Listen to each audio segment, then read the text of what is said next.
It's the sauce, Alexander. This is Watts. Make sure you like, subscribe, Ring General Podcast. And don't forget to subscribe to the Ring Generals, YouTube, Instagram, Twitter. Absolutely. Do it, or I will get you. And you're watching the Ring General Podcast. Turn this man around. Turn this man around. Subscribe, like, and comment. But raise a glass in the sky and salute the Ring Generals. That's right.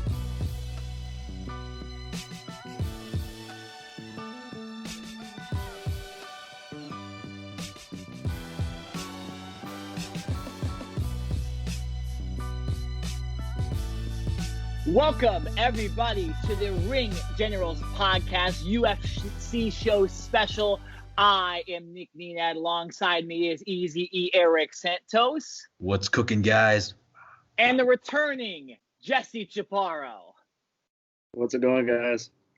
Well, guys, we have so much to talk about on this show as far as the UFC goes. So many big fights announced. One of the biggest fights of the year this weekend, the return of Conor McGregor taking on Dustin Poirier. And we will start off the podcast by discussing Max Holloway's absolute domination and historic performance versus Calvin Kattar, putting him not only in the Poirier-McGregor talk and even Khabib talk, but also putting himself clearly in the ranks for another title shot in the featherweight division. But guys, that's how we always start this podcast. How are we doing today on a Monday night? Lots of UFC this week, lots of good UFC coming up. How are we feeling, guys? Great. Phenomenal weekend. Not only just for the fight fans, but football too, as well, basketball. Oh, even nobody knows much, but rugby might be coming into the States, so who knows? A rugby reference on the Ring Generals podcast. We get Jesse back for the first time in 2021. He mentions rugby. There you go. Yeah. Eric, how you feeling with all these great fights going on? Doing pretty good as far as the fights. They just keep on happening. And now that he mentions rugby, obviously we know a fighter who has a rugby background, and happens to be Alexander Volkanovski, the same guy who went up against Max Holloway twice. And we'll probably talk about that a little bit later. But yeah, without a doubt, a lot of fights have been announced. There is one particular fight that I say he deserves it. He finally deserved the title shot. But like I said, stay tuned for that. But overall, I'm excited for this weekend. Yeah, no, it's a huge weekend. We even have a fight on Wednesday. So you guys are getting this podcast starting out on Tuesday. There's fights tomorrow in the morning here on the West Coast, and in the afternoon if you're on the East Coast. It feels good to have a lot of these big fights announced. I'm excited about all this stuff. Obviously, I'm a football fan too. But I'm almost more excited about like the McGregor card and the stakes with Khabib and what he said and all that stuff. And we will get into that in a little bit. We will also, like I mentioned, get into all the UFC Fight Night announcements coming up, at least the ones we know as of today, Monday, January 18th. And then we'll go over briefly UFC 258, 259, and 260. I believe we already have 6 title fights announced for those 3 cards. So big time fights. And we started off 2021 with Max Holloway, just absolutely destroying Calvin Kattar, putting on one of the best UFC performances a lot of people have seen, including Joe Rogan and personally myself. The most significant strikes in UFC history, the most everything almost in UFC history in this fight. There's 2 things I saw from this fight, guys, is that Calvin Kattar is a badass, first of all. Maybe almost too much of a badass, like in a dumb way. Right. He looked punch drunk in this fight at times. And then Max Holloway just looks like he might be the best Max Holloway we've seen in a while. What was your guys' take on this historic performance? You know what blew me away is his pace in the very first round, from very first round to the very end.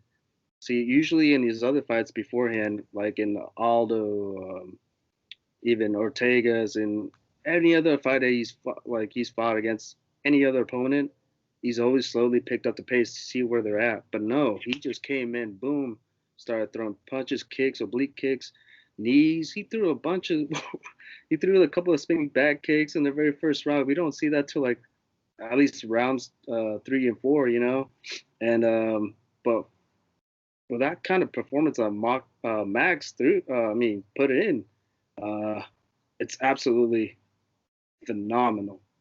There's no other words I could say right now because I'm still all in all, you know. Yeah, And, seriously. no, he seriously deserves another crack at at Alex again, and he's waiting for the sidelines for either he's staying on the island for McGregor and Poirier or Khabib, given given the circumstance, he put himself on there, and it's a seriously of a whirlwind that he put himself into, especially in the lightweight division. It's I don't know, it's crazy. I could probably see him facing Gaethje, so I don't know, you know. Well, that's the thing too, and I'm going to ask Eric this because there's so much you could go with Max Holloway here. Calvin Kattar's a different story. I think he needs to take a little bit of time off and heal from his injuries, heal from what is likely concussions and all that stuff, and That's all, a dude. battered face and broken ribs, possibly. Yeah, well, that's the thing about this performance too, is it wasn't just punches to the face. It was, like you said, oblique kicks. It was, just brutal punches to the stomach. I remember just hearing the announcers almost not announcing the fight anymore and just going, ooh, like I do and like we do when we're watching fights. When the announcers are in awe, it truly is a amazing sight to see. So, Eric, Jesse mentioned, obviously, Khabib maybe or being the stand-in for McGregor and Poirier. Dana White shot those down. Now, I've seen Dana White change his mind on tons of things, so let's say never is never. But realistically, what do you see Holloway doing next? Do you see him waiting for the title shot of either Ortega or Volkanovski, or do you see him maybe taking a fight again with a guy like Gaethje or somebody else before he would fight for the title? If I was him, I'd wait patiently for whoever comes out on top between Ortega and Volkanovski. I know he wants to get a crack out of Volkanovski with or without the title, if you ask me. I mean, with the title, it's great. Obviously, he'll go after it, but Volkanovski, that's the guy that he faced twice. And so the first time he didn't get so lucky. He lost the title to him. Second time, we can probably argue that Max Holloway won that bout. But Jess, I remember you did say that he might have been slowing down in the fourth round, right, on the second encounter. He was slowed down towards the end of the fourth round. Oh no, not end. Like around the end of the fourth round, and then fifth round, Volkanovski was just kind of pick up the pace and start using his wrestling background. Volkanovski's wrestling background is underrated. And he's training one of the best wrestlers in NCAA. So. Volkanovski's no joke, but he's no pushover. But he got dropped a couple times. Isn't it crazy? Yeah, isn't it crazy that we were, specifically you, Jesse, too, we're so high on Volkanovski the first time the Max Holloway fight, and then in my opinion, I thought Holloway won that fight. I see that as 1-1. But it's amazing after just this one performance. I'm going in this. I'm like, Holloway's the new featherweight champ. Yeah. This guy, there's no way he's losing a fight. Now, there's always fighter injuries that can happen, and guys can get hurt a week before the fight and not say it and go into the fight and do all that stuff. I remember, it Khabib said he was injured going into the Gaethje fight, and that's one of the reasons I think he wanted to end it so quickly is he was injured. I might be thinking of somebody else here, but I mean, Holloway looks like one of the best fighters in the UFC, and he's not even a title holder right now. So I agree with you, Eric. I think he should wait.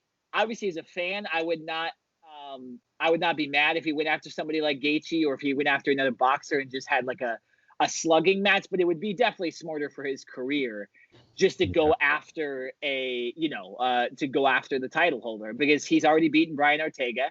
I don't think there's anything different about Ortega that Holloway wouldn't be able to beat. And then Volkanovski, it's a little bit of a mismatch in a way. Holloway doesn't really wrestle, like you mentioned, Jesse. Volkanovski can wrestle. He can do everything. I just think Holloway's determined to restart his career in a way and get back that featherweight title. So, guys, we're going to get into so much, so we have to turn the page.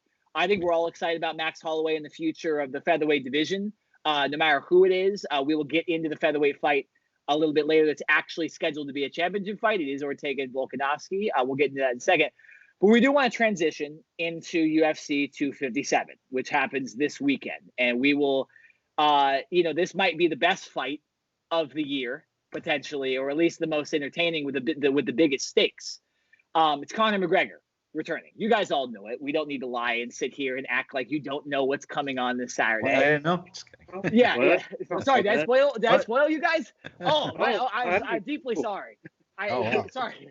I deeply apologize. I was living under a rock the whole time. No, but so it's McGregor. He's fighting Dustin Poirier. Last time we saw him, he was fighting Cowboy Cerrone. We actually all watched it together a year ago, pre-quarantine, pre-COVID, all that stuff. The interesting thing about this card is UFC threw us a bone and gave us Michael Chandler and Dan Hooker. So normally we'd be all excited about a fight like this, right? And we would be like, oh, this is a great fight card, right? We don't really even care what's on the rest of this card. The fact that we have two legitimate main event fights is awesome. Then a guy named Khabib has a meeting with Dana White and says, you know what? I was impressed with Charles Oliveira when he beat Tony Ferguson. And actually, I'm going to be watching UFC 257 in Las Vegas, and then he'll have another meeting with Dana White. And in that next meeting with Dana White, he's going to tell him if he was impressed enough to fight and continue his career. So Khabib is giving us a little bit of hope, saying that if McGregor, let's say McGregor knocks out Poirier in the first round, maybe Khabib comes out of retirement and fights McGregor. Dustin Poirier knocks out Conor McGregor, dominates Conor McGregor. He's going to fight Khabib, right? It's craziness. Michael Chandler, who the hell would have expected that to be a possibility versus Khabib? And then Dan Hooker, one of the baddest motherfuckers in the game. He does something to Michael Chandler, the newcomer from Bellator. He's in it as well. And then Charles Oliveira already is there as well as a potential opponent for Khabib. Now, so when you guys hear this, before we get into McGregor and all that stuff, when you guys hear this, I'll give Eric the first shot at this one. Yeah. Do you think Khabib is going to return, or do you think this is more of him just helping the UFC out and promoting? So, Eric, when you hear this news about Khabib and you hear him say all this stuff about if he's impressed, he's coming back, Oliveira impresses him, does that make you think he is going to return, or do you think he's kind of gaslighting the whole division and just promoting a couple fights here? In my mind, I think that he's a little bit kind of giving us a little bit of hope. I would like to see him come back, go after whoever wins between McGregor or Poirier. But at the same time, it would be interesting if I were to see him go up against Oliveira, because, as much as I think I can probably speak for the RKG, I know he loves to see him go up against hold on. Khabib. It's Blackstradamus now. Blackstradamus. I guess you want to say that. Yeah, why not? But yeah, as much as everybody wants to see McGregor up against Khabib, obviously I think it would be more interesting if Khabib were to go up against Charles Oliveira, because after what Oliveira did to Tony Ferguson, which in my mind, I think a lot of people may say that, yeah, we wanted Khabib versus Ferguson, but I think it's much more safe to say that maybe that wasn't much of a good idea for Ferguson to go up against Khabib, because Khabib would have beaten Ferguson. Just seeing how Oliveira did, what Oliveira did to Ferguson. I'm just putting it out there. As much as I love Ferguson, it's just how Oliveira just showcased it. It makes me wonder, okay, if he can beat Ferguson, then what makes us think that Ferguson can beat Khabib? But going a little bit off track, though, Khabib, I think he does give us a little bit of hope, but I don't know.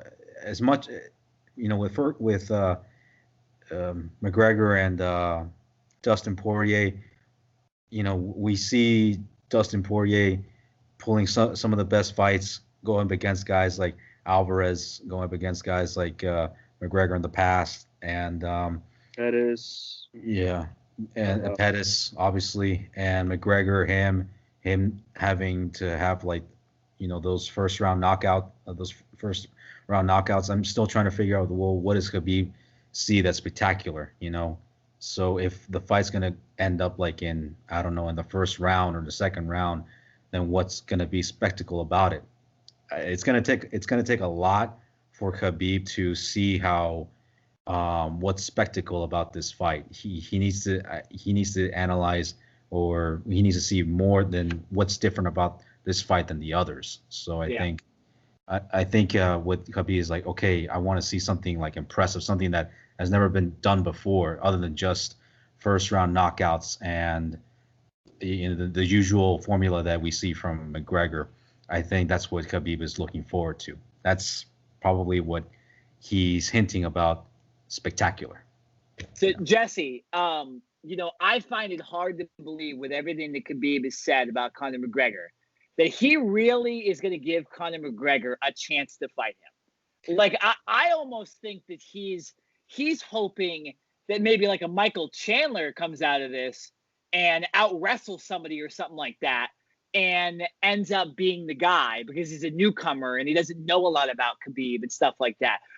Do you really think that Khabib would fight Conor McGregor? And then give me your take on what you think Khabib is actually doing here. I mean, there's a possibility that there might be rematched out. Like if Khabib comes to terms with Dana White and say, yeah, these guys impressed me in either Poirier or Conor, which is, we're all kind of leaning Conor because it's the best possibility and the outcome that we're kind of expecting. But not to give Dustin disregard Dustin or anything. I respect him and we love the guy, but it'll be a lot more interesting for us fans to see Conor and Khabib go at it again, but hopefully without the brawling at the very end. Yeah. But yeah, I mean, look, he's gonna entertain the idea, but he also wants to face somebody new. Like Eric said, Charles Oliveira or Michael Chandler or Dan Hooker. Somebody has to, give him a good impression. It's like, okay, so this is a guy I want to fight then. Yeah. But if not, then he's going to stick to his word and stay retired because he would not train without his dad. And so, I mean, he's never been in a fight without his dad in his corner. And this will be probably the first time without him. So who knows what's the announcement's going to be, but if that's not going to happen, then the winner of Poirier and Conor will be facing Charles Oliveira, and the winner between Hooker and Chandler. So that's like a really most likely the best scenario I could probably think of off the top of my head. So who knows? I mean, and here's the thing: no matter what, any of these fights are good. Like these two fights this weekend, I'm solid with. Like I love Khabib, and he's one of the best of all time, if not the best of all time.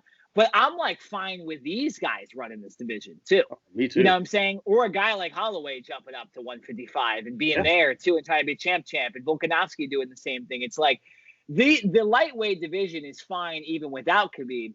With Khabib, it's legendary. Right. And I'll say this. I think Khabib is specifically telling Conor McGregor to do something here. Because he already destroyed Poirier, right? Poirier beat Hooker, right? What's so different about Hooker than it is Poirier, right? He's just another puncher, all that stuff. Chandler, right? He's got to come from Bellator. His last two fights weren't against that impressive opponents, and he lost the last impressive fight he had in Bellator.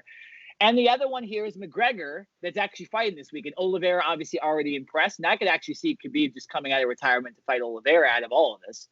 I think he's saying, Conor, I see you're a changed guy, right? I see you're not talking about religion and you're not talking about people's girlfriends and all that stuff anymore. Like he used to be, yeah. Yeah, come to play. And I'll fight you, and it will be the biggest fight in UFC history. I think that's what he's doing here. I think that's the only thing he's saying. And I think Dana White, honestly, might be lying to us a little bit, and that's probably what Khabib said to him. We all know Dana White's another version of Vince McMahon, like RKJ will always say. But, I mean, we'll take any sort of truth from Dana White with a grain of salt because we believe, he's basically Vince McMahon, but pink version. Just throwing it out. He's Vince McMahon. He just doesn't force women to have sex on live TV. That's the only thing he doesn't do. Yeah. Which is something that there's something that we'll be talking about maybe in the future. But just remember, Vince McMahon forced Lita to have sex on live TV and said she'd be fired. Yeah. Good guy. Okay, so let's get back to ring generals. We cover everything, right? So Every branch of that. Without a doubt. let's get back to UFC 257. Obviously, with the Khabib stuff, what do we think happens here, guys? Jesse, I want you to start. You know a lot more about Michael Chandler than Eric and I do, right? So Yeah. give us what to expect, because I'm not as impressed by Michael Chandler coming to the UFC as many others. Like, I look at his record, he lost to Pitbull in his last big fight in Bellator. In his last 2 wins, yeah, he beat an old Benson Henderson and a guy that doesn't even have a Wikipedia page. But what is this? Why is this guy getting Dan Hooker? Why does he have a chance in the title shot? What is so impressive about Michael Chandler coming to the UFC? Well, the thing is with Michael Chandler, you'll never know. Because look, I'll say from the very earliest fight I could possibly ever think of, him facing the likes of Roger Huerta, Eddie Alvarez, who was a former champion in that organization. They got him back and forth, and he's gone against the guys. Who else? Patricio, Patricky, the Pitbull brothers. He's faced them both. Unfortunately, he lost to the younger brother, so the smaller brother. And so, I mean, look, his last performance before the Benson Henderson fight, he looked a little too oversized, over cocky. But then he got knocked down. He was humbled. There was a lot of trash talking between the two camps. But they also have a rivalry with Khabib, with Connor's team. So your enemy is my enemy too, in a way of sense. Dang. But and given that, him wanting to put up a fight against the guys with UFC, he's been wanting that for a long time. But he keeps on renegotiating for money, and so he's like, you know what? No, my time is up. I want to go to a different organization, prove myself, my worth, and go against the best guys. And that's what he always wanted in his career. Yeah. And so he's getting that fair shake. Fair enough. How does he match up against Dan Hooker? He's going to go with a relentless pace, of course. Just basically, given his background, he's just going to go for a wrestling, ground and pound, almost like a Khabib style, but not giving. But his boxing's got a little bit better, but there's still holes in there. And, one wrong move could be lights out for him. So, given it with Hooker, he throws those knees. Those knees did not read well. And remember, his last fight was against Poirier, and Hooker, lost that by a little bit. He did not lose that by that much. He lost the fight, but that was a close fight. It wasn't like Dan Hooker got destroyed by Poirier or anything. Hooker is still right there and has had enough time to get prepared from that. And that was one of the best fights of the year, to be honest. Yeah. Eric, I'll give you first shot. I'm not gonna have you predict Chandler and Hooker. I'm just gonna have you do Poirier Connor. What do you think happens in this fight? Who wins? Well, I was gonna say that I just hope that Chandler doesn't become a statistic like Ben Askren, where he became you know what I mean. I just hope absolutely that he understand what you mean that way. But if I were to pick between Connor and Dustin Poirier, right? You just want to know my prediction, right? Just Poirier. We're just gonna do McGregor and Poirier, yeah. McGregor and Poirier. Okay, so I'm gonna have to go. For me, as much as I love Poirier and as much as how he has improved and how he's been talking about how he's been improving his camp, he's been mixing things up. It's gonna hurt me to say, but it's gonna have to be, Mystic Mac himself, Conor McGregor, because it looks like Conor has been improving his camp as well. After that match between Cerrone, he does show that. Look, I think it was one of the countdown pay-per-view, the countdown, where he said that I just elevated from a different level from Cerrone, and he says that he elevated himself to a much more higher level. He doesn't see anything different from Poirier. So as much as Poirier is mixing things up, I just hope that Poirier is willing to keep pressure on McGregor, because that's the thing that McGregor was losing towards to Nate Diaz when Nate Diaz was applying pressure on him the first time. Yeah. So if he were to get that same formula from Nate Diaz, but mix it up from his own style, I think Poirier might have a chance. But as far as the being realistic goes, I'm gonna have to go with McGregor. Yeah. You have a round you want to put this fight ending? I mean, I'm not gonna go first round, that's for sure. But if best case scenario, it's gonna go third round. He's gonna catch him with that left hand, and he's gonna knock him down on the third round. I think Poirier is gonna try to keep pressure on him, on McGregor, but there's gonna be some way, shape, or form McGregor's gonna find a way to catch his rhythm, his pattern, and McGregor's gonna beat Dustin Poirier. It hurts me, but I'm gonna have to go with McGregor on this one. Yeah. I'll give my opinion on this next, because I want Jesse to give more analytical take on this, unless he has no analytical take on this fight. Because I don't. I think this is ending in the first round. Conor McGregor. Here's the thing about McGregor, right? When we've seen him at the top of his game, he's unbeatable.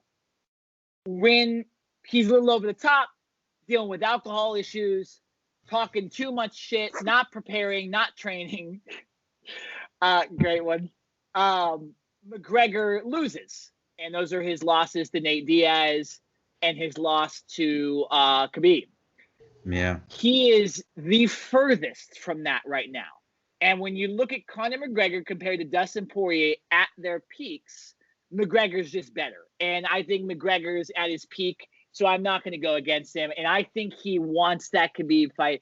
I think he wants to be the champion again this year. He's not going to be doing boxing and all that stuff. So I'm going to go McGregor in the first round. I don't know when in the first round, but I'm going to go McGregor in the first round. Jesse, who you got winning this fight? I got winning. Surprise you. I'll give you McGregor as well, man. I mean, all three of us, man. Look, the reason I'm going to say this is that, given the pace, whether if it's a blitzing Conor, coming in guns blazing, or a Dustin Poirier who's keeping pace and try to dodge as many many punches as he can. But how long is that going to last? At the end of the day, or at the end of the fight, who's going to want it more? And I believe that Conor's going to want it more because he wants to avenge his fights. Like with Nate Diaz, he avenged his fight, and he lost the first time around, and then he lost. I mean, then he won. And so.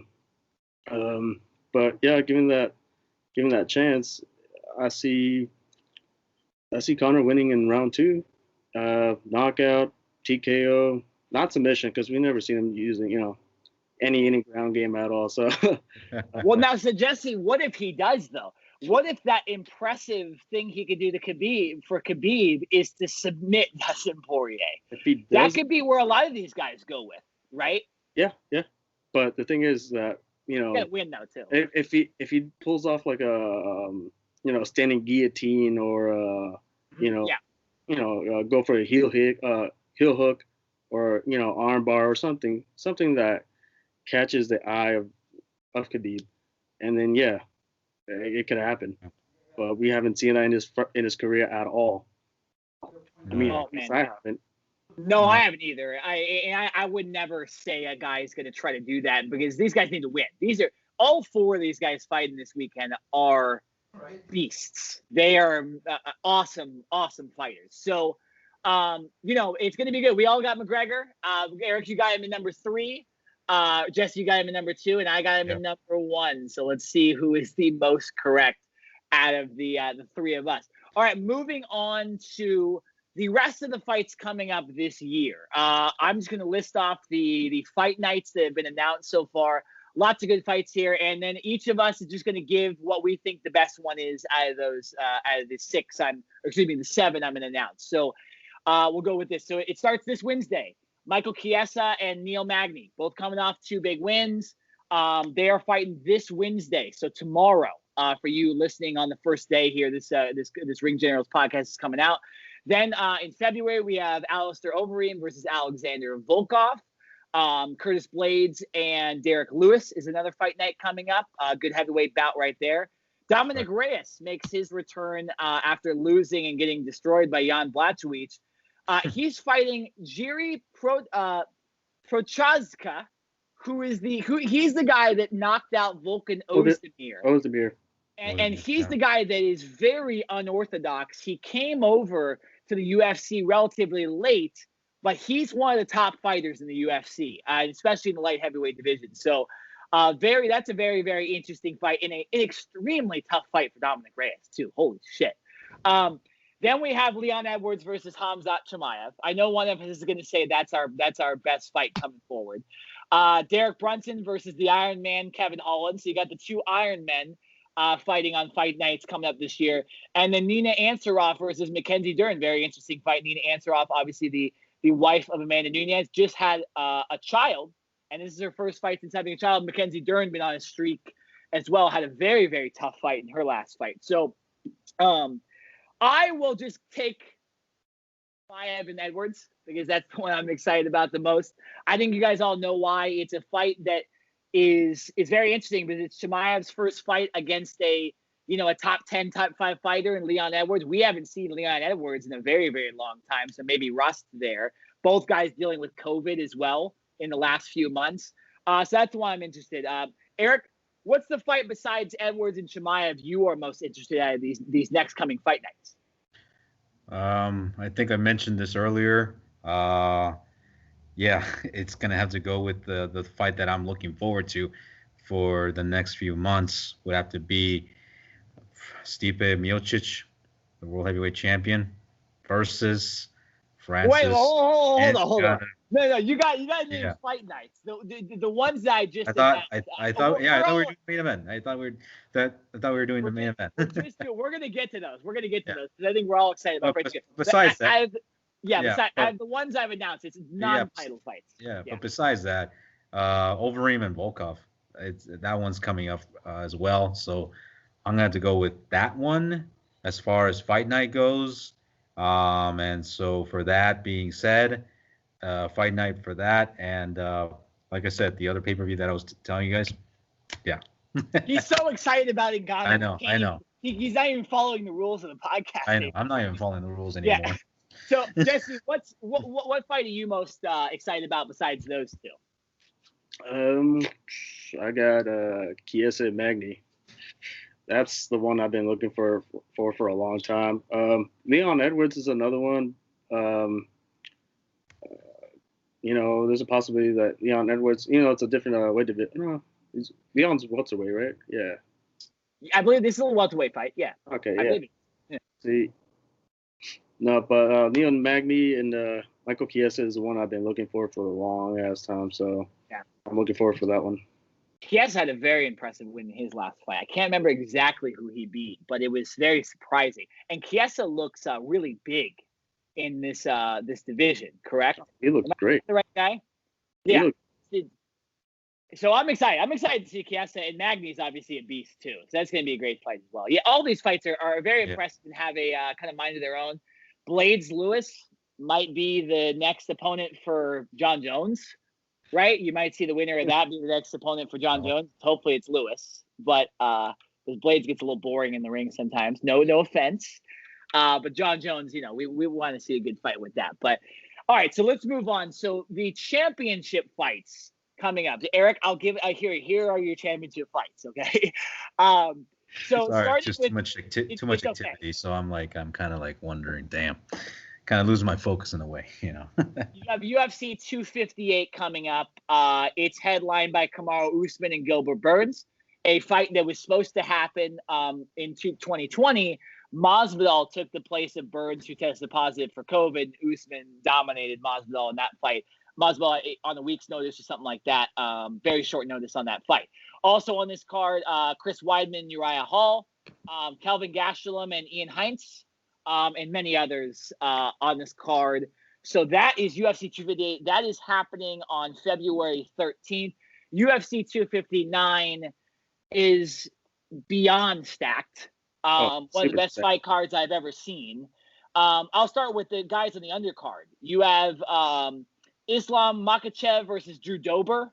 Joseph Benavidez making his return after getting dominated by Figueiredo versus Casey Keeney. A very random not Casey Keeney. Askar Askarov. Yeah, excuse me. Dominic Cruz is making his return after his loss in his last fight, facing Casey Kinney. You also have Alexander Rakic, proud Serbian, right here, taking on Thiago Santos. And then come the title fights. So those were just the undercard fights. Here are the title fights. Peter Yan and Aljamain Sterling.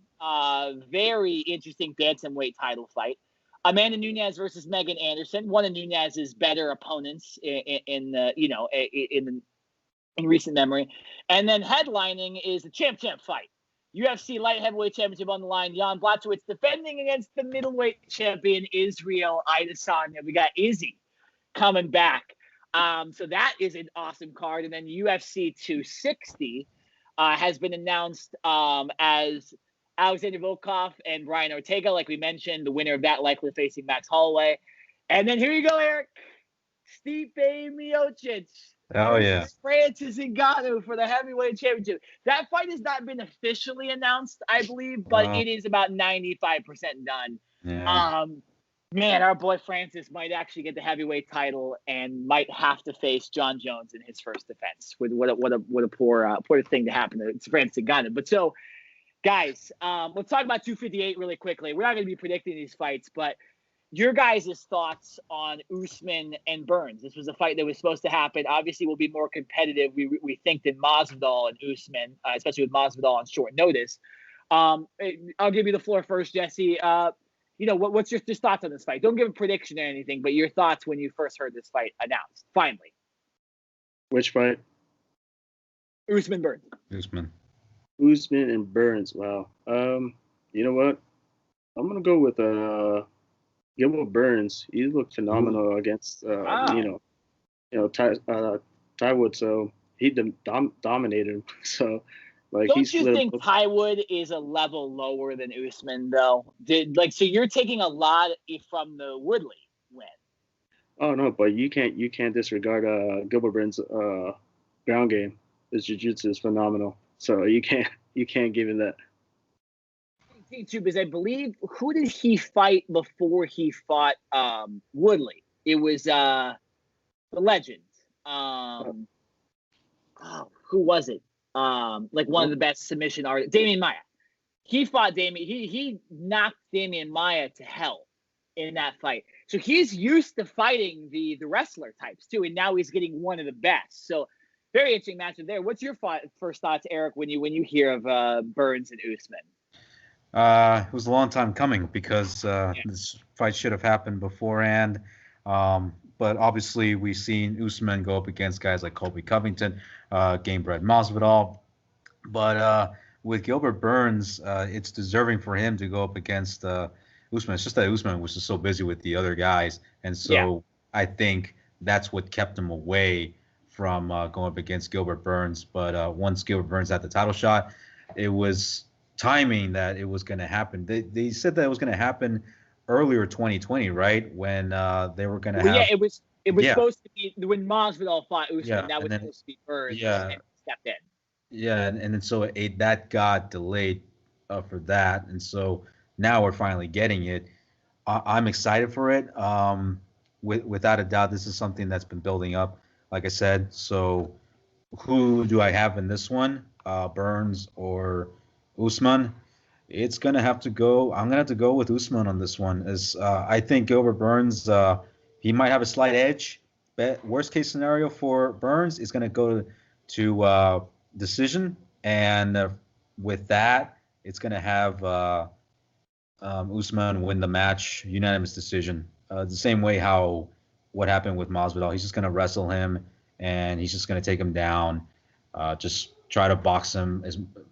Maybe I think I might see a little bit of boxing with this one, but safe approach for Usman is for him to wrestle him, and that's a big win for Usman for him to have, and I think that's how Usman will win the match. But yeah, I'm excited though for that other bout. Yeah, we'll see who has the better ground game in that fight, because Usman obviously one of the best ever and a fully trained fighter this time. It's not Masvidal, right? So that one's going to be interesting for sure.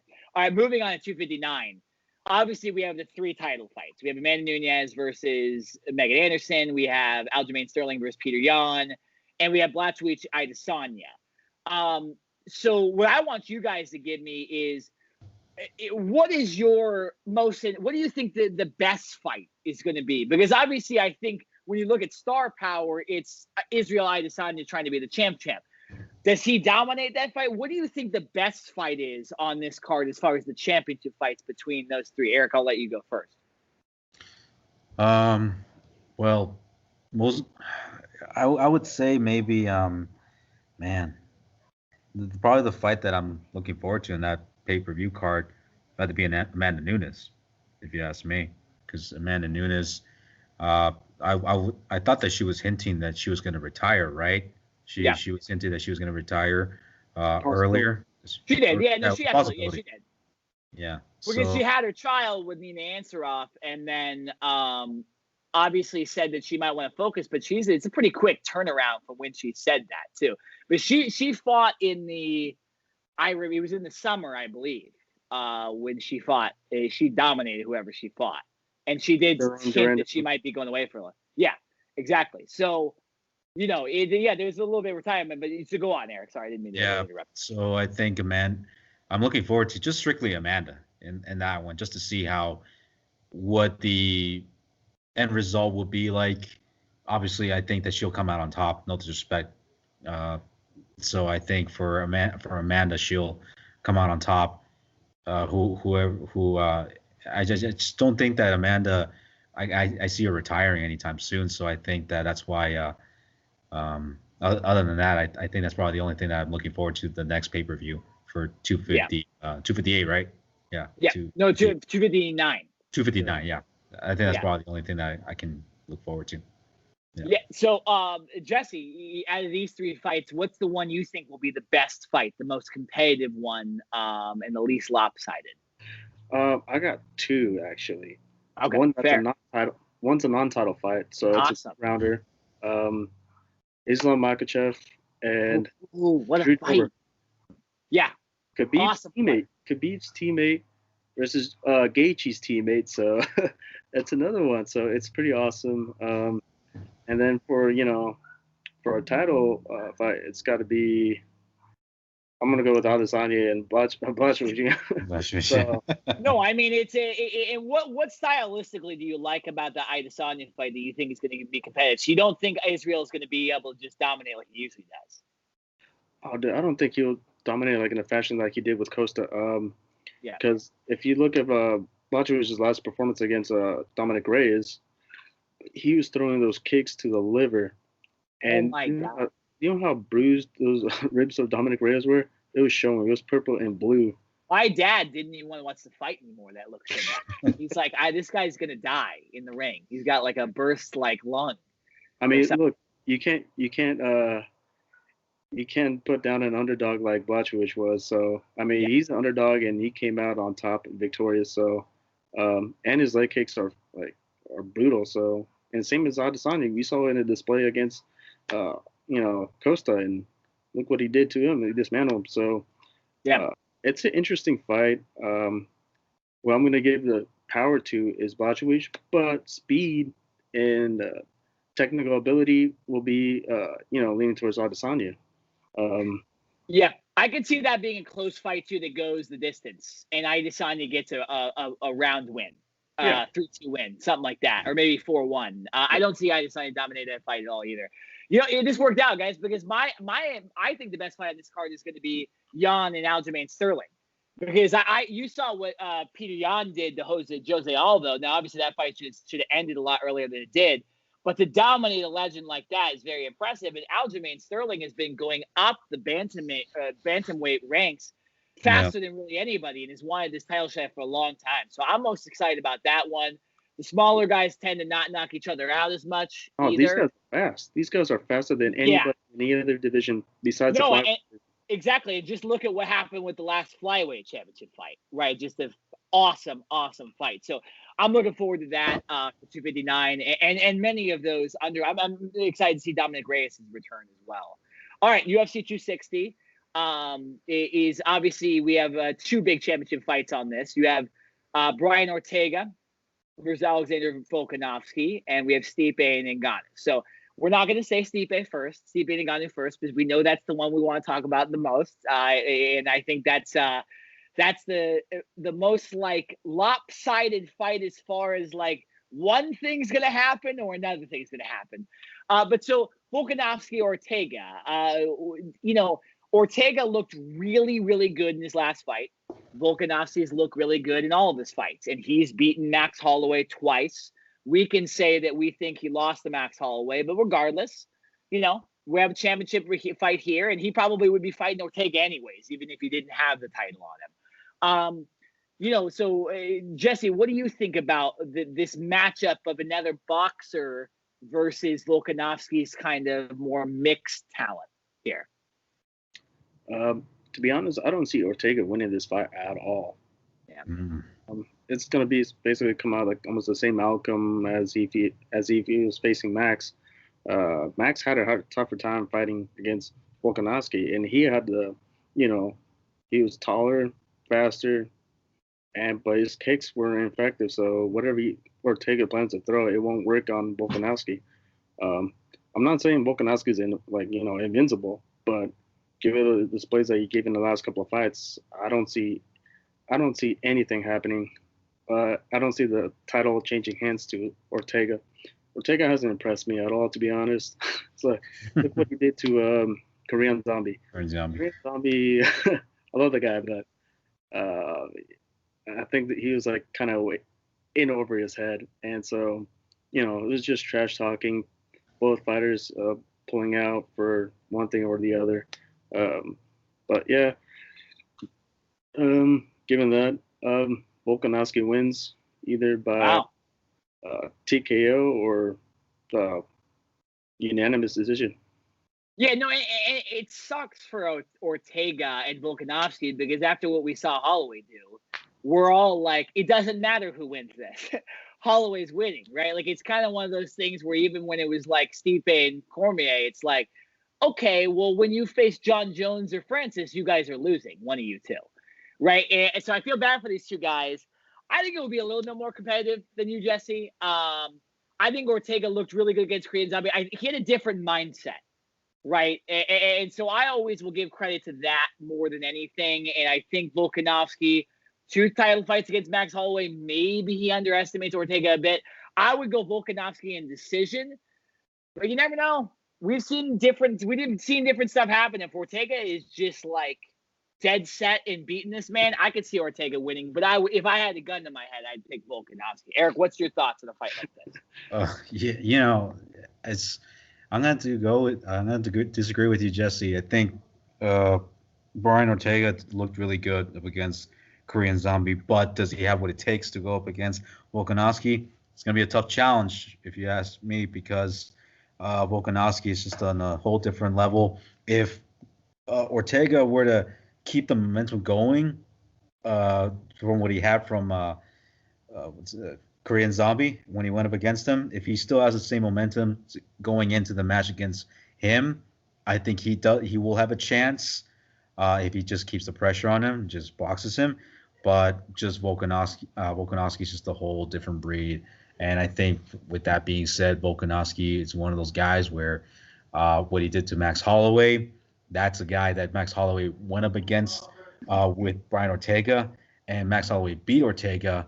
So, and Volkanovski beat Holloway twice. So it's one of those things where Volkanovski can beat him, but I wouldn't be surprised if Ortega still had the mindset.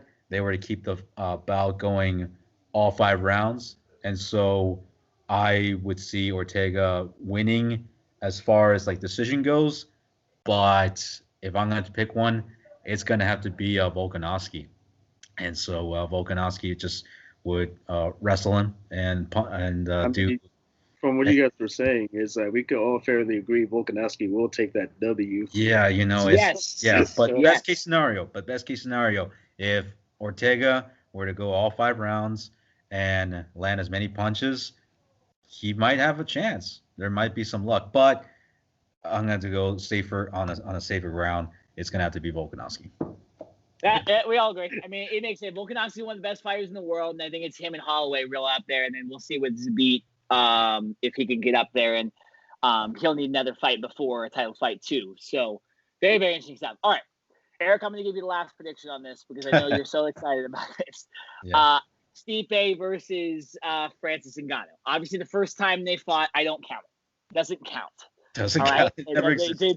It doesn't exist. And, It's just like Volkanovski's win versus Holloway. It doesn't exist, right? It's 1-1, and that's what that is. And so when Volkanovski says he doesn't want to fight the guy again, okay, then give up your title, right? Like, I actually give credit to not retiring and taking this fight because I would 100% retire if you said you're fighting Francis Ngannou. I'd be like, I'd rather live than have my championship. I'd rather fight John Jones than Francis Ngannou.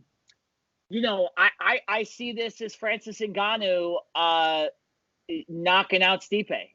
I don't know if it's the first round or the second round, but it will happen early. And I think Ngannou is the strongest guy to ever compete in the UFC potentially. I think he has one of the biggest right or left hands, whatever the hell he wants to throw in the world. Yeah, and so I think scary. this guy, he's fighting a guy that's older at near the end of his run in the UFC. Unfortunately, the Stipe is awesome, but heavyweight title needs new blood. No more of these Cormier fights. No more of that stuff. Francis Ngannou is going to be the champion. Jesse, what's your take on this? Does Stipe have a chance in this fight, or how does Stipe win a fight against a guy that is just this dangerous? I mean, to be honest, look, there's only one scenario this could possibly. I want to hear it. That's why I'm going to put it out right now. There's only one scenario this could only play out for Stipe. Don't scare me. if he takes down Ngannou, who has freak strength, freakishly, you know, he's a monster, you know. Yeah. But if Stipe were to go for takedowns, go for an ankle pick, throw him off balance, throw a couple of punches, take him down with high pace, and keep him there for like throughout the whole 5 rounds, then yeah, Stipe could take it. Will it be boring? Yes. And then on the other hand, we got Ngannou, the destroyer of worlds, basically. So, you know, Ngannou can knock anybody's lights out with any punch, any given moment. If he's, you know, being pressured, he takes a back step, throws a hook, boom, somebody's lights out. So, but given that we could all fairly agree that, you know, Ngannou will take that W, and he'll be the first champion in from his country. So it'll be pretty cool to see him as and besides, we need new blood as new blood. So, but yes. So real quick, Jesse, I want to ask you this question. Do you think Ngannou's cardio comes in play if he goes too hard in the first 2 rounds and then Stipe can just pick him off because he's just not cardio ready? Do you think he's ready for a fight like this for 5 rounds? Last time he wasn't. Oh, last time he wasn't for sure. But given to the state that, you know, when he came across Derek Lewis, which we could all say is kind of boring too, it's a boring fight as well. But you know, these guys were playing it safe. So I mean, look, you don't want to be knocked out for sure. Neither of the guys want to be knocked out for sure because, you know, it messes with the brain, you know. And so, but his cardio, who knows? It may have improved. It may have. Yeah. Because he knocks everybody out in the first round. We don't know. Yeah. Right? When nobody knows. And besides that Lewis fight, there was nothing essentially. Like, this is incredible. Not Jones in front of him, and then, you know, kind of stick and move, you know. But we don't know. We will never know if, you know, if Stipe stays champ. But who knows how this outcome will play out? But we know, given that John Jones will inevitably be fighting for the title. Maybe not his first fight at the heavyweight division, but maybe like 1 or 2 fights in, he'll get his title shot, and we'll see. There you go, Eric. I made you wait long enough. You tried to get it off at the 30-minute mark, and now I'll give you a chance. What do you think happens?